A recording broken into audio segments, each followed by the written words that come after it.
Footballing community, waiting time is now over. The Albert JTV practice is now open. The surgery required is Premier League talk and any other business. Let's get to work. Welcome to the weekly surgery.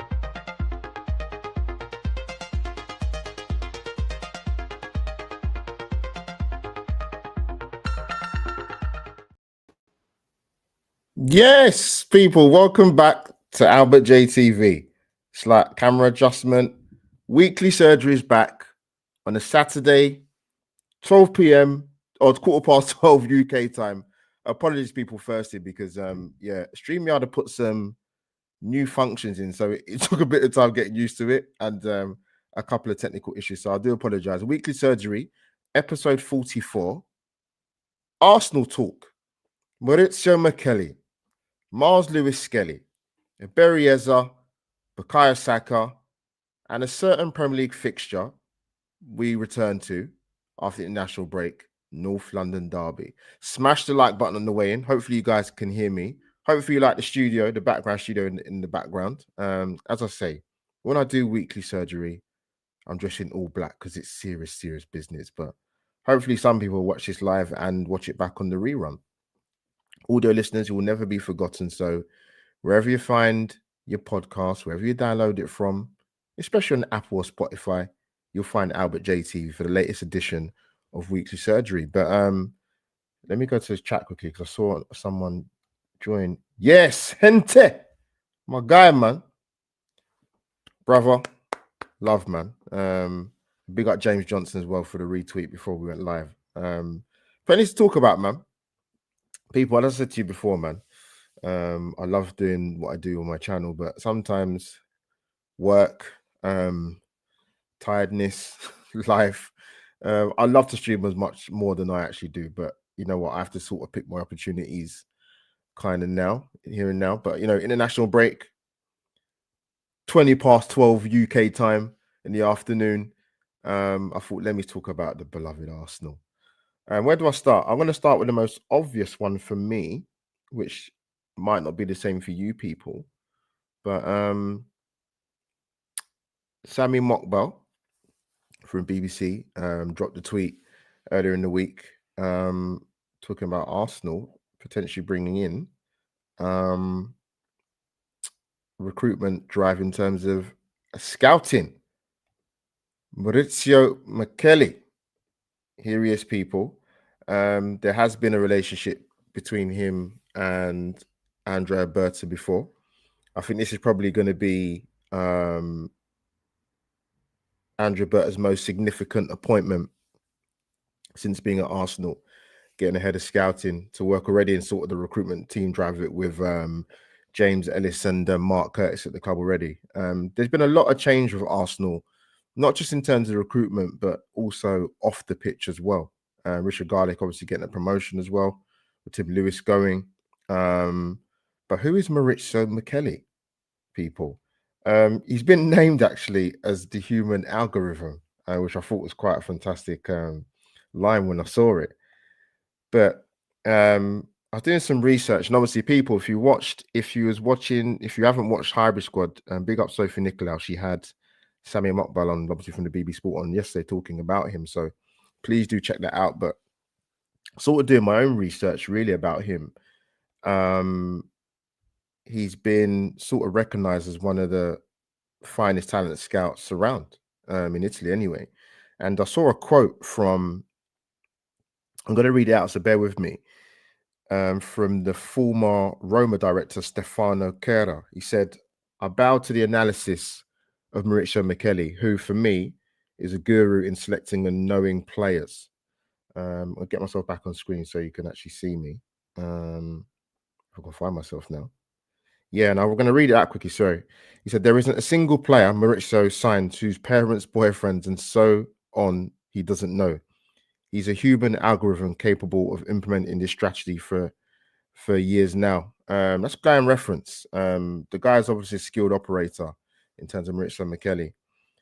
He's also been talked about unearthing the talents of, if anybody knows Marek Hamzik, who's a top player, Kvaratskhelia, who's obviously at PSG, and Kim Min Jae, I think he played for PSG as well. Is he the centre back?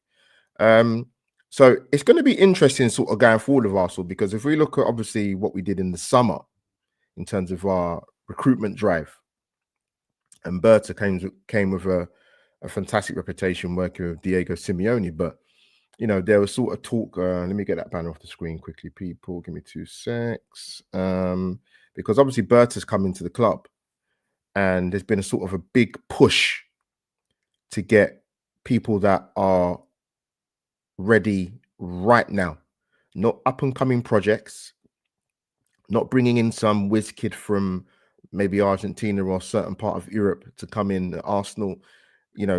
Berta's coming with reputation to get people that are ready made now. Your Gyökeres, your Zubamendi, for example.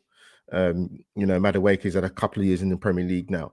And but I think with the potential arrival of Maurizio Micheli, it'd be interesting to see in terms of how that relationship and how that balance is going to work, because obviously you had Berta's come in and bought in proven track record players, or players who bought within the Premier League, and you've got Micheli, who kind of unearths fantastic talent and brings them through, as I mentioned with the names there. And Marek Hamzik speaks very, very positively about Maurizio Micheli and what an influence he's had in his career. So I must point out, which is the most important thing, that the appointment is not being confirmed yet of head of scouting.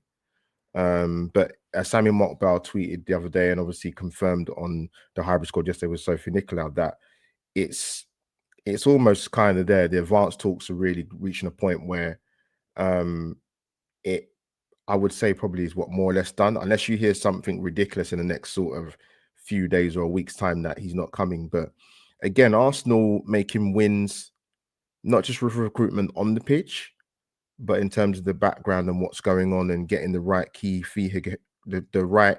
figureheads in place to advance his football club forward. And that's what we want. So a welcome addition.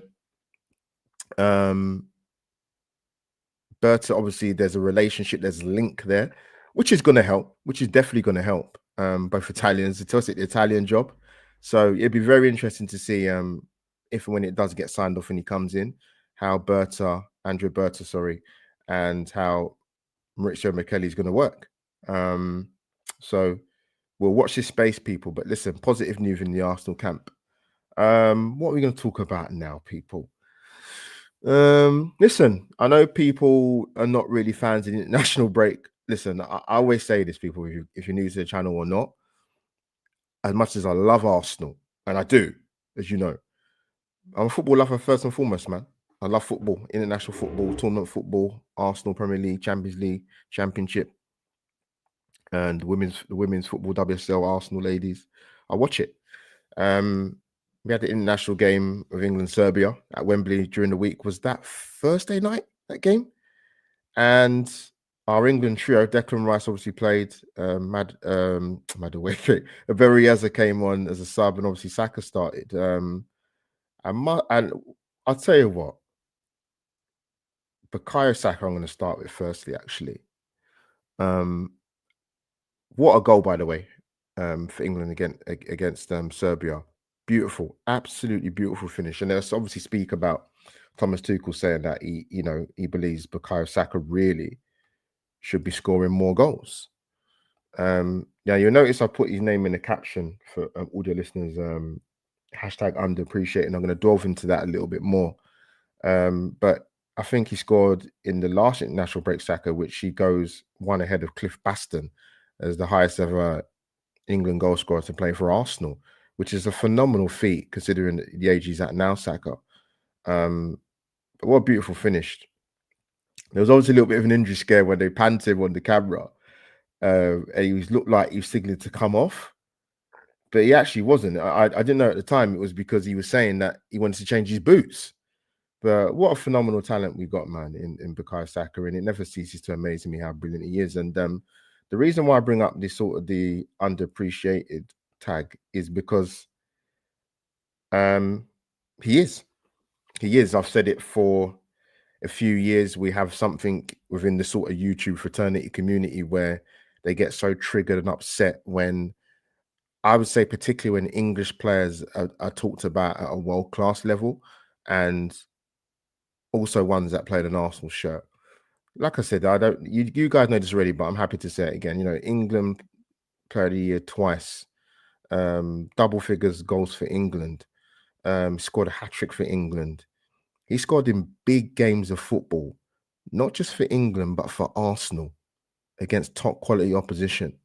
He has that trademark cut in on his left foot.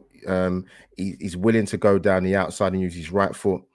Could he get better at certain aspects of his game? Probably heading. I mean, that's probably going to come. He's not renowned for being a great header of the ball, but I look at his body of work, and people talk about that a lot. And he is underappreciated. I actually think I'll go far to say he gets disrespected. And it typically comes from rival fans who like to mock his commercial opportunities, the whole Nando Sauce thing. Also, I generally believe it's obviously jealousy for me, in my own humble opinion. And I've never known a footballer within my time watching Arsenal, watching football, and particularly coming into the YouTube space in the last 5 or so years where everybody's better than him. Ahmed Diallo has a few games that Manchester United does well. He's better than Saka. Cole Palmer's better than Saka. Phil Foden's better than Saka. Jadon Sancho's better than Saka. Everybody gets compared to Bukayo Saka. Now, if you didn't think he was that good, why is he the barometer for when any other English player spoken about in a star-like way? You compare him to Bukayo Saka. You see it a lot now with Declan Rice now even. Oh, this player's better than him. It tends to normally comes from the Chelsea supporters that I see personally. If you don't think our Arsenal players are that good, for example, then fair enough. But then don't say your players are world class, but the other players can't be because this person could do better than this person. It's nonsense. But Saka, for me, yeah, he's grossly underappreciated. Absolutely. Not by our fan base, obviously, by the way. And I actually find it quite funny now when people get triggered when they talk about Saka in world-class terms. Because I think with him, specifically from what I've seen on the platform, is the goalposts get changed all the time. He's got to play Champions League football. He's got to win something. He's got to be consistent in his GAs. And the guy's got, what's it, over, in terms of goal contributions, over 100 in the Premier League. If I've got that right. Is that in the Premier League? He scored big goals. 2 seasons ago, that goal he scored against Bayern Munich at home in the Emirates. I was there for that game. Beautiful finish. Beautiful finish. scores in the Bernabeu against Real Madrid. Like I said, performances for England. Look at the last tournament for England. Saves us against Switzerland. You know, ends up playing at left wing back for England in the tournament. All the players, I even to a point where I saw rival fans, right, that don't even support the clubs of certain other English players. Oh, you see, when Sancho comes to when he got the move from Dortmund to Manchester, oh, we see he's going to displace Saka out the England side. How's that gone so far? It's crazy. The obsession is real, man. It is real. But Bukayo Saka, man, listen, I actually think he's done. I actually think he's done all right since he's come back from his injury. I know people sort of some games he was not effective, stinking out the place, but that's as much as I want players to play well every single week, and that's not just attributed to Bukayo Saka. Sometimes they're not going to play well, but if you're talking about in terms of consistency, you cannot fault him at all in an Arsenal and England shirt. He's the first name on the team sheet for me, for both club and country, and that shouldn't even be a debate at all, to be honest with you, regardless of whoever's coming through.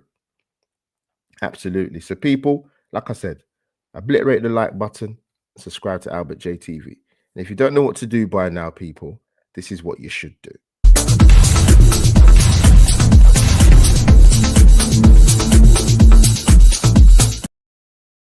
There you have it, people. Funky surround intro to subscribe to the channel and to like and share the stream. Obviously, if you're not watching live now, you can do it a bit later on the rerun. We come to the chat quickly. Yeah, big ups, Hente, man. Hope to meet you one day, brother. Big up Albert too. Thank you, Suj, man. Good to see you, bruv. I know you're always. I think you said you're 10, 11 hours ahead if I've got that right in Australia. Big up to you. Big up to your people over there, man. What do I want to talk about next, people? That's gonna move segue into another one of our players that played the other night, and not only played the other night, scored a remarkable goal. If I can find his picture, I did have it. Don't know where it's gone though. Where's it gone now? Where's he gone? Where's he gone, people? Bear with me. There he is, Berry Eza. Listen, you guys know my thoughts about him. I've championed Eza. Even I was very impressed with what I saw in terms of when he was at QPR. You know, he's done well in the Premier League for Crystal Palace. And I think if most Arsenal fans are honest, wherever you sit in the pantheon of your opinions about the club and about certain players, when we signed Eza, I think we knew he wasn't going to get sort of the same Eza that was at Palace and come to Arsenal and play the same way. It's just not going to happen. The way Mikel sets our teams up, the way he wants players to stay in position, be very disciplined, and that wasn't going to happen. Do I feel he can do more in an Arsenal shirt? Yes, is the most obvious answer. Are we giving him the platform to express himself? And when I say that, I'm talking about instructions from the manager. Probably not. He's shown moments. Obviously, he scored in the Carabao Cup against Port Vale. He got the key goal against Crystal Palace, which was a beautiful finish. And that's what we brought him for moments like that, to be that extra difference, that key spark. He got the brilliant assist from Martinelli when we drew home to Manchester City. And I think if anybody wanted a reminder how good he is, his little cameo appearance for England on Thursday night, scoring that goal was absolutely beautiful. You knew what he was going to do the minute the ball came to him, and even before the goal he scored, he's attention to detail. He's got that eye for the killer pass in the key areas of the final third. He's, like I said, he's a beautiful player to watch, and a certain Phil Foden seems to get more credit for his pass, which I'm like, it wasn't a worldie, the pass, was it? But yeah, what a beautiful goal. It's just a typical Eza, just technically beautiful player to watch and a fabulous strike. And listen, The reason why you saw that little camera and how effective he was is because he's got the space to play in. He doesn't necessarily get that in the Premier League, and he probably necessarily doesn't get that, you know, with what maybe Mikel asks him to do. He's very good at occupying that space in between where Gyökeres might be and where the central midfield players might be in terms of Zubimendi and Rice. He's always in that pocket and he's always on the end of things. And actually, he probably should have more goals than he should have scored for Arsenal already, which is what you want. But listen, I've got no problem, no qualms about Eze, man. You just want him for me, but listen, this is me speaking now. You just want him to sort of grab the ball by the horns a little bit more. And I think that's a fair criticism, you know. Yeah, and like I said, the most important thing for us to move on to on the next person I'm going to talk about is we wasn't going to get the same player we got at Palace. That he had more of a license, and obviously you would say you look at Palace and say they're more of a I'd say like more of a counter-attacking side, and that probably works to Eze a bit more in terms of stylistically. But I don't think you're going to see that at Arsenal. But listen, he's provided some very key moments for us, where games where we could have lost or games where we could have drawn, and that's the key difference. But I think Eze will come good even better than what he's shown thus far. Does Odegaard walk back into the team when he's fit again? Who knows? Who knows? I'm not the manager, but you know, there's a Martin Odegaard fan club out there. So yeah, listen, competition to places is a healthy thing at a football club, particularly when you're trying to reach the higher echelon to win the Premier League or potentially win the Champions League. Sorry, someone distracted me outside. They're walking past, but let me come to the chat quickly. People, fire your questions in, man. Hento, he's saying, brother, there's more to come from Eze for sure. For me, he needs to be up. He's pressing a bit. Yeah, because I mean, I'm trying to recall Hente, like in terms of what I saw of him at Palace. Listen, let's be clear. Just because somebody's a talented player, I'm not just talking about Eze. Just because somebody's a talented player doesn't mean they don't have pressing to their game or they're not told to do their defensive responsibilities. Of course, they have to. Talent or not, you have to do that in your game, particularly when you're a wide forward or a midfield player.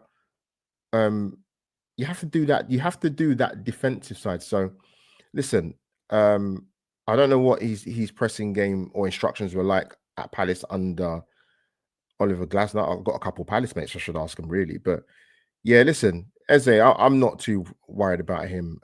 People, I was expecting more. I get it. He's played within the Premier League for more than 4 years before joining us. Listen, no worries about him, man, at all. Trust me. People who I do want to talk about is, and I've seen a lot of content creators speak about this. I'm glad they have done. And Sophie brought it up on the hybrid squad yesterday with Sammy Mokbal, and it's this young man, Miles Lewis Skelly. I've put hashtag the agenda. Now, I'll talk about Miles a little bit, and I'll talk in a wider point in terms of young, black, promising, up and coming, talented footballers that come into our game, particularly at a high level in the Premier League. We obviously saw the stat that was put out by Sky Sports in terms of how many minutes he's played, and then it's kind of snowballed to him talking about him going out on loan potentially and not getting any minutes and trying to create a storm that I don't know really where it's come from. I mean, I was there for his debut for England. I took my little nephew, big up little nephew Malachi, man, 9 years old, a few months ago. And my little nephew went to the England game recently, the other night against Serbia. And Lewis Skelly scored his debut. That was only back in March this year. You know, it's the 15th of November as I talk now. And listen, Ricardo Calafiori has been brilliant. But apparently he's injured at the moment, or a rumored injury. And Lewis Skelly's still young, man. He's broke through in such a big way last season, and we know by trade he's not a left back. But what he does give us, he gives us that drive through the central areas of the pitch, which is so important. I actually think we missed him at home against Palace in the league, and I actually would have brought him on, but a bit earlier, should I say? But people always get on the Arsenal fans when they talk about, oh, there's certain agendas against us. And I think this one's as clear as day. From the Haaland celebration when he scored against Man City last season, um, the sending off, the incident at Molineux last season, and some of Jason Cundy's comments, and you think to yourself, what has this kid done apart from being good at his job? I don't see him falling out of nightclubs. He's got a fantastic mum who was obviously grounding him very well. I don't see him on the back pages doing something he shouldn't be doing, or on the front pages, should I say? Sorry. So this agenda, and it is an agenda against him. We've seen it against Marcus Rashford in the free school meals thing, and we even saw a little bit when Raheem Sterling posted that infamous Instagram post talking about Phil Foden, the footballer, buying a home for his family and his mum, and then toising Adebayo, who's now at Chelsea, who was at Man City. Who's this kid? How dare he kind of hardly make it in the game, and he's got all this money to like. It's the reporting and the way we talk about young black footballers is absolutely terrible, and I've seen it for years. So, Lewis, we got you, man. He's not going anywhere. I mean, why would he go? Listen, we have a long season. You've seen the schedule as Arsenal fans for the Christmas going into New Year period. We're going to need all our players, one, to come back from injury, and two, Lewis Skelly will get his minutes. Of course he will. We're in the quarterfinal of the Carabao Cup. We ain't got the FA Cup until January. We're still in the Champions League. There's going to be so many games of football that these guys will get time. They will get time on the pitch, and I've no doubt about Lewis Skelly, and I can see what they're trying to do with him. And some people just call it gutter journalism or gutter press, or people will just say, you know what? There's the undertones and the underbelly of subtle, covert racism, sometimes even overtly. When I look at other footballers that have copped this type of this kind of push behind this kind of narrative that, oh, there's an issue there, he needs to move and get first team football somewhere else. We're 11 Premier League games into the season. What are these idiots talking about? So yeah, I saw it. I saw it coming off. I saw it coming by a mile. This kind of negativity and this kind of talk, and the personal agendas of maybe some journalists or some people that work in football. But yes, listen, Lewis Skelly, there's plenty more fuel in the tank for this young kid, man. He's done fantastic since he's coming to the Arsenal first team. We're not going to try and let you derail him, man. Not at all. Not on my watch or other Arsenal fans who've watched. Absolutely not. Hente, let me come to you again, brother.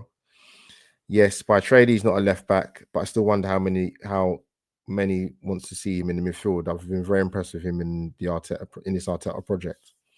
And that's what I mentioned when we played the Palace game. I was at home for that, Henter, and Palace were very tough to break down. And for me, that game was crying out for him to be the one to. Timber done it more in the second half against the home game against Palace. We won 1-0, but in the first half, we just I feel we missed that with Lewis Skelly. We missed that with him to break in field and to commit midfield players and to commit defenders and pull people out of position. We missed that, and he's very good at doing that. He's one of the very few players at Arsenal that can do that. So that's why I'm confident he will get run in the team. But obviously, if someone's playing well ahead of you, they've got the shirt in terms of Ricardo Calafiore, who brings a different element to that role at left back. He's very good in the air and get on the end of corners and crosses and makes them galloping runs into the final third and get a shot off and score, which, the dislike goal against Fulham. What a finish by Calafiore. But listen, I've got no problems with Lewis Skelly, and I'm sure there'll be more talk and many more things said, but yeah, people, it's not gonna be a long show today. So there's one more thing I want to talk about very, very briefly. And that's obviously when we do return from the international break, Big up Sophie, should be proud. I hope I don't see the Arsenal players play against Albania. I mean, they've qualified already. Have a look at some of the other players. Thomas Tuchel, come on, mate. Fingers crossed, people. But yeah, when we come back from the international break, I've unfortunately have not got a ticket for North London Derby. Even with my contacts, it's going to be very difficult to get one. But I will try. Otherwise, it'll be a watch along on my channel, or and the 12th Man Football Podcast with Dan Potts. But I do want a ticket because we do. You know what? When we played Sunderland, because I don't think you guys really heard my opinion about that game. So I'll finish up on that. I looked at some of the reaction. I didn't do a live watch along for that game because I was at work. But I got them in time for the game. And I think the thing that obviously kind of annoyed me was obviously conceding the late equalizer in stoppage time of injury time, which was unfortunate. You know, the first half, I thought the issue in the first half actually was we had the long stoppage for when Mikel Moreno went down. We didn't start the game that well. Then that happened. Then there was another stoppage. I think was it Timber that went down? That stopped the game as well. So there was, I think, even on commentary, they were saying at one point that I think only the ball was in play for 13 minutes because there was so much stoppage and we didn't really get started. And we conceded the goal, not dealing with the first ball, not dealing with the second ball.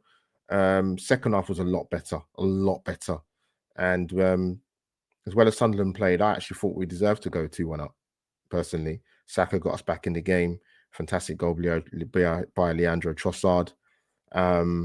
But I just think some of the reaction from some of our fans, and I'll even go even further into that in regards to when obviously Liverpool play Man City the following day. City are back, worried, and the shark thing that the City fans talk about, and I'm like, Arsenal fans, calm down, man. Man City beat Liverpool, so bloody what? You was rejoicing like 2 weeks earlier when they lost to Villa away 1-0.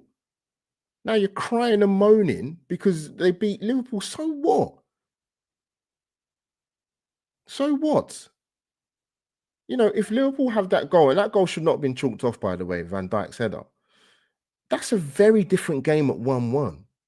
Yes, Haaland's in the form of his life, and Doku had a fantastic game, but Arsenal fans, you moan on one hand that, it'd be more satisfactory if Arteta got us over the line or Arsenal won the league when Pep's still here. They beat Liverpool and now you all start crying and moaning. Oh, they're back. So what? Even look at the transfer window in the summer when the links first started with Isak potentially going to Liverpool. Oh, if Liverpool getting the leagues over, it's going to be done. What are we doing as Arsenal fans, man? You can't say on one hand, Arteta has to win something this season, one of the majors, and you're talking about the Premier League or the Champions League, but then you're going to cry because Liverpool are going to get Isak and bought Wirtz. Whether they performed well or don't perform well is irrelevant. Us as fans, you know what you should be saying? We had this conversation, big up RJ, when the summer transfer window was going on and the rumors first started with Isak going to Liverpool. And he's like, you know what, boys, it's going to be tough. I said, you know what, good. I want it to be hard for Arsenal to win the league. I want us to earn it. Pep's still here. Slot won the league last season. Embrace the challenge, man. Stop crying and moaning. Stop crying because City beat Liverpool. Who cares, man? What do you think? We're going to cakewalk the league and win it at a canter so you can breathe a little bit easier? No. To win the league is bloody hard. And you know that as Arsenal fans because you ain't won it since 03-04. So when I saw some of the behavior of some of our fans, I'm going to be honest, man. I'm looking at grown men almost spitting their dummy out and moaning, and like, Arsenal were top of the league by 4 points. We're top of the Champions League. You can't win trophies in the middle of November. What more do you want Arsenal to do for you to be happy or slightly content If you want to be worried about Liverpool, Man City, I can't stop you from doing that. But the reaction I saw after the Sunderland game and after City beating Liverpool, come on, come on. Let's be serious here. Embrace the challenge, man. If we get over the line when Pep's still here and Slot's here winning the league last season, lap it up. We'll have the parties and the street dances in May. But, this kind of just pile on and oh, I'm worried about. Good, okay. I have my concerns about Arsenal. Do I want to see us start games better? Yeah, I do. But our defense has been fantastic for a number of years, to be honest with you. And it gives you half a chance. People getting on your crest. I was doing live watch-alongs on my channel and Potsy's channel. And some of the stuff that's from our fans, by the way, not rival fans, about Gyökeres was ludicrous. And you saw when we played that second half against Burnley and that game at the Stadium Light against Sunderland, you see, now you kind of see the worth of him. We missed him. Definitely at Burnley in the second half. I struggled to stay awake. So Arsenal fans, come on, man. I'm not saying you can't moan. Arsenal fans are going to moan anyway. You moan when there's no football on, let alone when Arsenal are playing. So I can't stop that. But yeah, to some of the reaction I saw on social media and content creators when we drew with Sunderland and when Man City beat Liverpool, I'm like, just grow up, man. Seriously, you're grown adults. Embrace the challenge. End the story. We're going to drop points this season. It's a fact. You're moaning that as a club we don't take advantage of when teams lose games. We did that when Liverpool lost to who they lose to? I can't remember now. And obviously Man City lost to Villa. I think Liverpool lose to Brentford, was it? Yeah. So these things happen, man. But yeah, listen, people, man. Let me stop chatting because I'm 38 minutes in. Big up to the people that did watch this because, like I said, it's a Saturday, so I know there's not going to be many people tuning in, so they'll probably get it more on the catch up. Audio listeners, you'll never be forgotten, as I mentioned. But yeah, man, listen. After the international break, we've got 3 London derbies and we've got a Champions League game crammed in between that against Bayern Munich. We've got Tottenham and North London derby. We've got Chelsea away, and we've got Brentford at home the beginning of December, which I didn't get a ticket for that one either. So I'll try and get some games, man. Christmas is coming up, so save the pennies, man. But it's tricky. But people, like I said, smash the like button on the way out or when you want to watch this back on the rerun, and subscribe to Albert J TV. And yeah, weekly surgery episode 44, people. Unbelievable. So once again, before I bow out, if you don't know what to do by now, ladies and gentlemen, this is what you should do.